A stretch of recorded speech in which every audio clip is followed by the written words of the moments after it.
হাজার বছর ধরে আমি পথ হাঁটিতেছি পৃথিবীর পথে।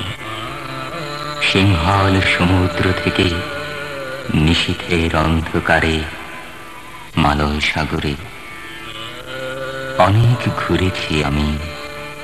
বিম্বিসার অশোকের ধূসর জগতে সেখানে ছিলাম আমি। আরো দূর অন্ধকারে বিদর্ভ নগরে আমি ক্লান্ত প্রাণ এক, চারিদিকে জীবনের সমুদ্র সফেন। আমার দুদণ্ড শান্তি দিয়েছিল নাটোরের বনলতা সেন। চুলতার কবেকার অন্ধকার বিদিশার নিশা, মুক্তার শ্রাবস্ত্রীর কারুকার্য, অতিদূর সমুদ্রের পরে হাল ভেঙে যে নাবিক হারায়েছে দিশা। সবুজ ঘাসের দেশ যখন সে চোখে দেখে দারুচিনি দ্বীপের ভিতর, তেমনি দেখেছি তারে অন্ধকারে।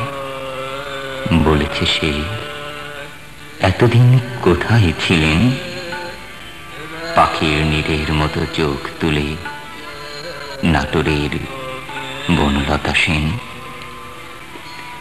সমস্ত দিনের শেষে শিশিরের শব্দের মতন সন্ধ্যা আসে। ডানার রৌদ্রের গন্ধ মুছে ফেলেছি। পৃথিবীর সব রং নিভে গেলে পাণ্ডুলিপি করে আয়োজন। তখন গল্পের তরে জোনাকির রঙে ঝিলমিল। সব পাখি ঘরে আসে, সব নদী ফুরায় জীবনের সব লেনদেন। থাকে শুধু অন্ধকার মুখোমুখি বসিবার বনলতা সেন।